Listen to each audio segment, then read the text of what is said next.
Hello everyone, Colin here. Today we're going to change the transmission fluid and filter on this 2022 Chevy Colorado. If you've got some of the earlier versions of this vehicle with the 8-speed transmission, I believe it was 2019 plus or minus a year or two, that had the transmission fluid contamination recall issues, this is also going to be relevant for you because this has the same 8-speed transmission. Also, this vehicle is at around just shy of 30,000 miles, and while it doesn't have transmission shudder or hard shifting, I am noticing that it's not shifting as smoothly as it did when it was new. And so I kind of suspect that they're still having at least some issues with the quality of the fluid they're putting in. So we're going to be doing the same thing as everyone else and upgrading the fluid to the Mobil 1 synthetic ATF, the blue label, not the black label, because apparently it makes a difference, so I'm told. Yeah, we're going to be putting this in there. We'll get a new filter in there, and we'll see if that smooths out the shifting on this 8-speed. To do this job, you're going to need a few things. On the parts side of the equation, you're going to need 2 of those exhaust gaskets. They're about $6 a pop at the time I bought them.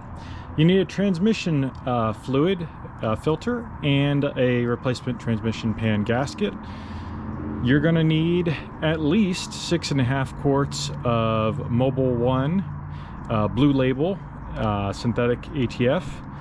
And again, I'm told the blue label is the one that fixes that shifting issue on these GM 8-speed transmissions, not the black label.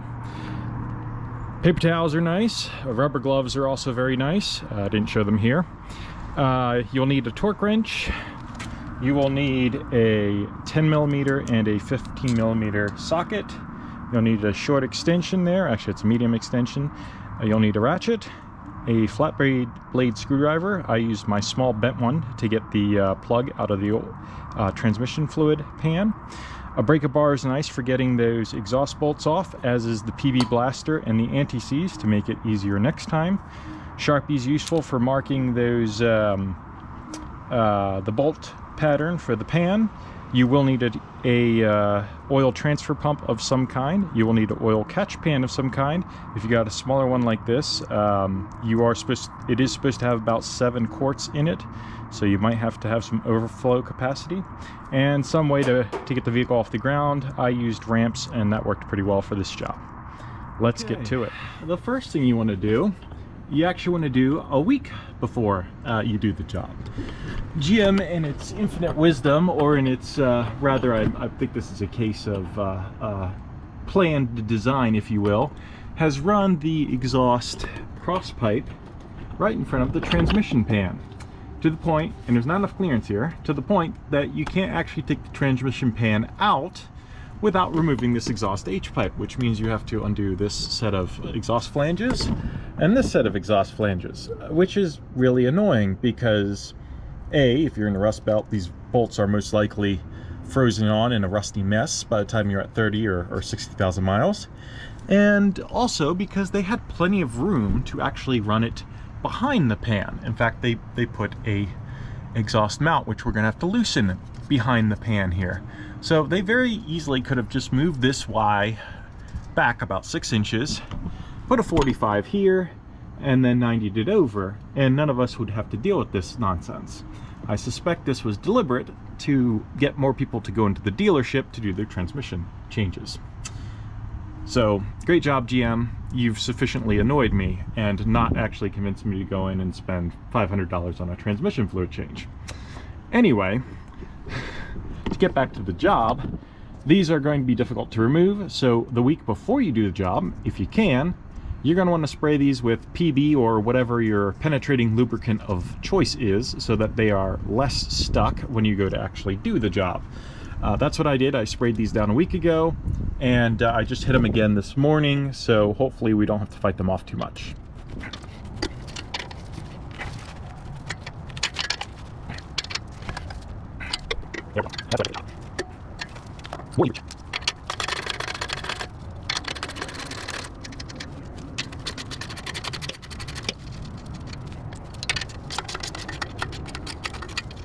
Okay, lastly we're going to undo these two exhaust hanger bolts so we can drop this pipe and buy ourselves a little bit of space. These are also a 15mm socket, and you're probably going to need an extension to get around this piece of frame here.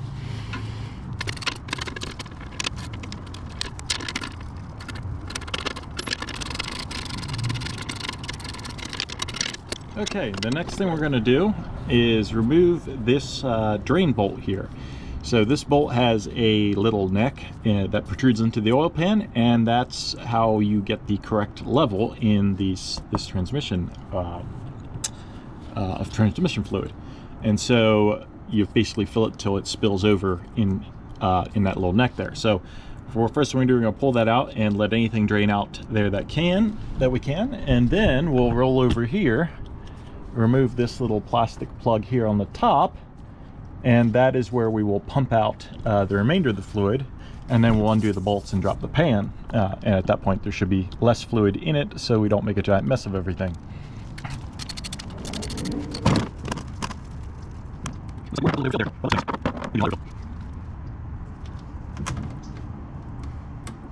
Looks like we were a little bit overfilled there by the looks of things. I'll use my little trusty bent screwdriver for this odd position here.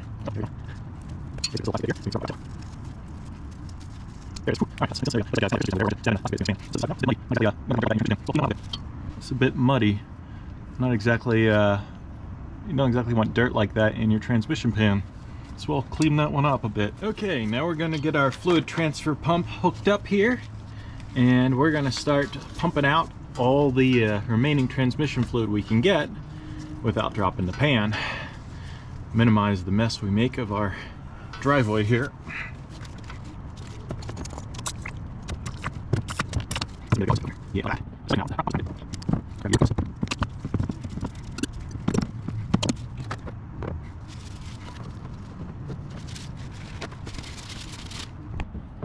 I'll just siphon it out once the pump is primed it. Okay, while we're waiting for that transmission fluid to drain out, which is taking quite a while, we're going to go ahead and replace these exhaust gaskets. I got new ones here, and we're going to use our little bent screwdriver and pop the old ones off here. They're pretty well jammed onto the flange bolts. So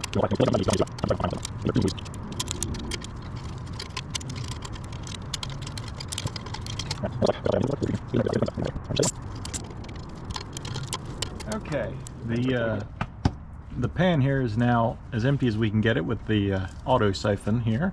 So we're going to pull that pump hose out, get it out of the way, and we're going to go ahead and undo all these transmission pan bolts and drop the pan so we can access the filter now.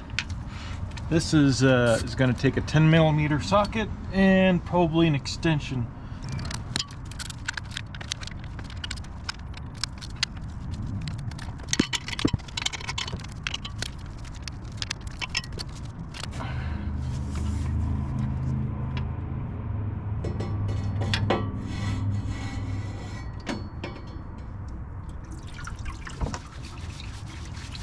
Let's go ahead and get the transmission fluid filter out. That's this guy right here.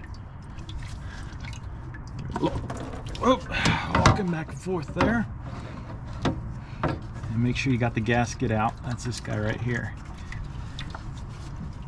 And we'll go ahead and wipe down these magnets here. Here. A little bit on. I've got a fresh gasket in hand and a fresh filter. I've gone ahead and cleaned up all the aluminum filings out of the pan there. Those magnets do come out, and that makes it much easier to clean it. So just as FYI, if you're doing this, just pop the magnets out and go at it with a paper towel.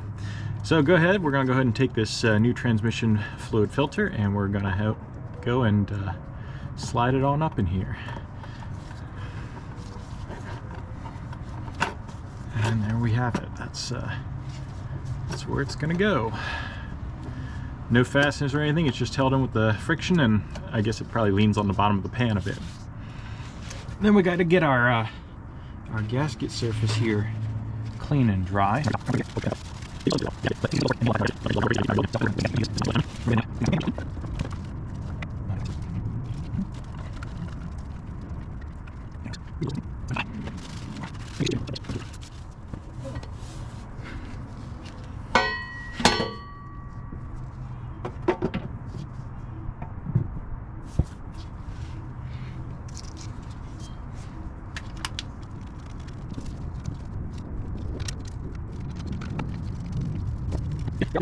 We are up and in place. Now I'll go around and put all the rest of the screws in.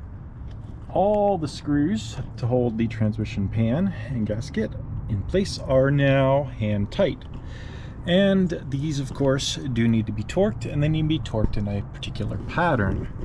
So I've gone ahead and taken the liberty of writing with a Sharpie the torque pattern here, the bolt order. As you can see, I've got 1, then 2, then 3.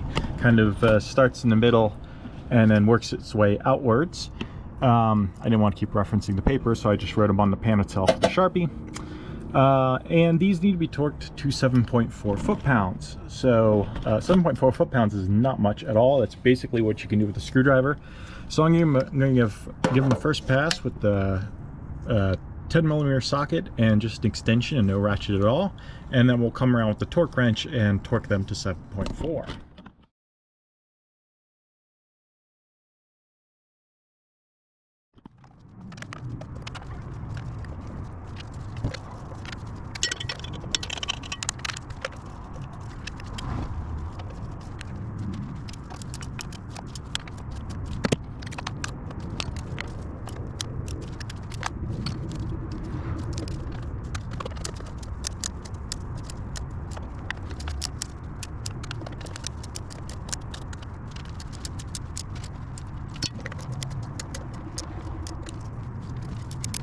Torqued.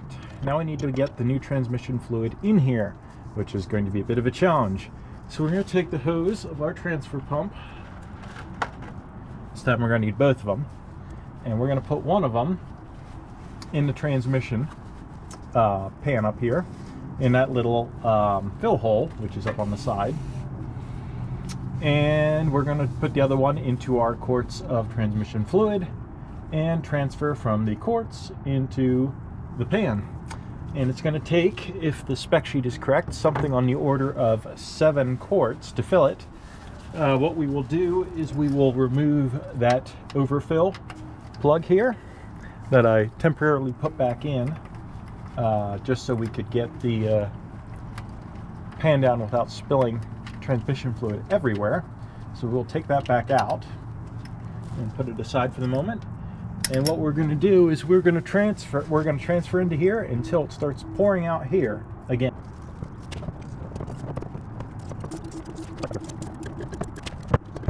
So the next thing we do, now that we've got this guy filled up, is we need to start the car and cycle through the transmission a bit, which means we need to get our exhausts hooked back up first, for obvious reasons. So we're going to go ahead and shove this guy back on. And we're going to bolt these guys back down. They get torqued to 33 foot-pounds. And to make our future selves less miserable, when we do this again in another 30,000 miles, we're going to dab a little bit of anti-seize on these bolts here so that we aren't fighting them off with a breaker bar like we did earlier today.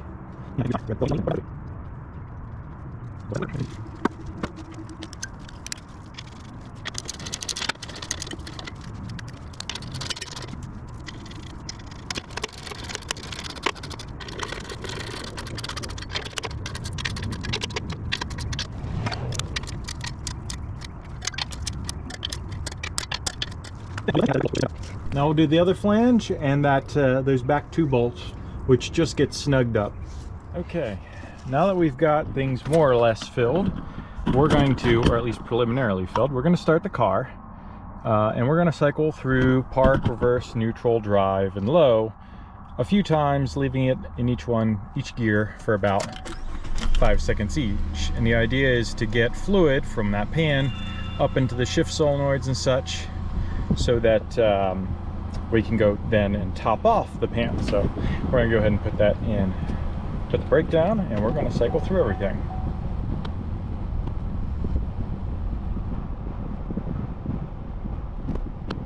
Now that we've gone through our gears a couple times, we're going to go ahead and drop the overflow drain plug here again. It's actually gotten a little bit warm there, which is a good sign as well. So we're going to drop that overflow drain plug. We'll see if anything comes out. And we got a little bit. And we're going to top it off here.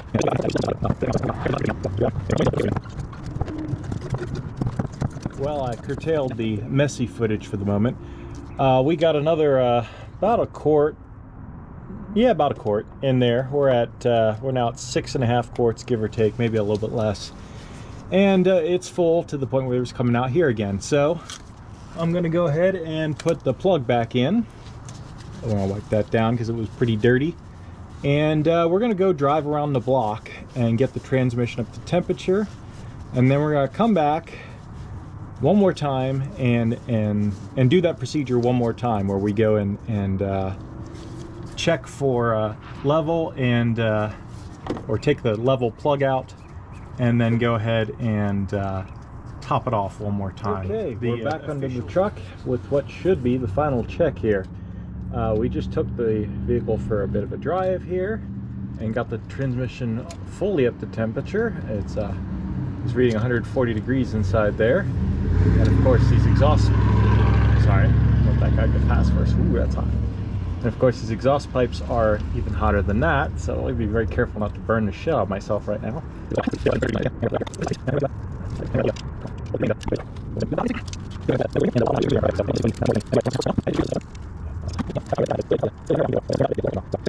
Yeah, we're gonna go ahead and pull that that overflow drain here, and we'll top it off one last time. It was shifting pretty smoothly during our drive there, so I don't anticipate it's going to need that much more, if any. And we are at around 6.5 quarts right now added, which is pretty close to the specified 7.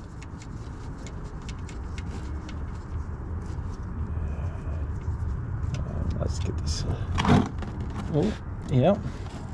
In fact, I'm going to go ahead and just put a cap in that, because clearly that's probably it's clearly enough in there right now. 6.5 quarts and we're good. Let's put the plugs back in, and we'll take this one off the ramps, and we're going to call it good. Well, that's all I've got. Thanks for watching.